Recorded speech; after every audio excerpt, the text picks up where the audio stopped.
Los Angeles কাউন্টির দাবানল পরিস্থিতি নিয়ন্ত্রণে কাজ করে প্রশংসা পেয়েছে এয়ার ট্যাঙ্কার 122। এই মুহূর্তে বিমানটি সান ডিয়েগোর রামোনা বিমান ঘাঁটিতে অবস্থান করছে। সান ডিয়েগোর ওপর দিয়ে সান্টা আনা বাতাস বয়ে যাওয়ার পূর্বাভাস দিয়েছে ন্যাশনাল ওয়েদার সার্ভিস। এমনটা হলে সেখানেও দাবানল সৃষ্টি হতে পারে। এমনটা হলে দাবানল নিয়ন্ত্রণে প্রস্তুত রাখা হয়েছে 4000 গ্যালন অগ্নি নির্বাপক ধারণ ক্ষমতার বিমানটিকে।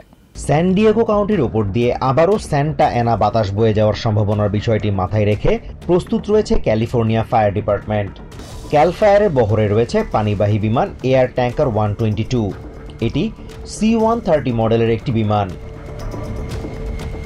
ক্যালিফোর্নিয়ায় দাবানল নেভানোর কাজে এই বিমান বহুল ব্যবহৃত। প্যালিসেডস দাবানল নিয়ন্ত্রণের কাজেও এই বিমানটি ব্যবহার করা হয়েছে। বিমানটির অন্যতম পাইলট টমাস ওরিস। দাবানল শুরুর পরপর তার নিয়ন্ত্রণে এই বিমানটি বেশ কার্যকর ভূমিকা রেখেছিল বলে জানান ক্যাল ফায়ারের public information officer Michael cornet. বিমানটি 4000 গ্যালন অগ্নি নির্বাপক বহন করতে পারে, যা আগুনের তীব্রতা কমিয়ে দিয়ে ভূমিতে থাকা ফায়ার ফাইটারদের আগুনের আরও কাছে গিয়ে তাতে পানি ছেটাতে সহায়তা করে।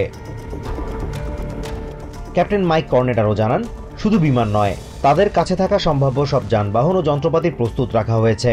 সব ফায়ার ফাইটারকে কাজে লাগানো হচ্ছে। দাবানল ছাড়াও অন্য জরুরি পরিস্থিতির জন্য সম্ভাব্য সর্বোচ্চ প্রস্তুতি নিয়েছেন তারা। তবে যে কোনো পরিস্থিতির জন্য স্যান ডিয়েগোর বাসিন্দাদের প্রস্তুত থাকার পরামর্শ দিয়েছেন তিনি আরও বলেন, দাবানল পরিস্থিতি অত্যন্ত বিপজ্জনক মোড় নিয়েছে। লস অ্যাঞ্জেলেসের মতো স্যান ডিয়েগোতেও যে কোনো মুহূর্তে যে কোনো কিছু হতে পারে। এয়ার ট্যাঙ্কারটি এই মুহূর্তে রামোনা বিমান ঘাঁটিতে রয়েছে। যে কোনো মুহূর্তে নির্দেশ পাওয়া মাত্র বিমানটি নিয়ে আকাশে উড়বেন pilot Thomas. Azimur Rashid Kanak, TVN 24 news desk. New York থেকে সম্প্রচারিত TVN 24 টেলিভিশন বিশ্বজুড়ে বাঙালির কণ্ঠস্বর।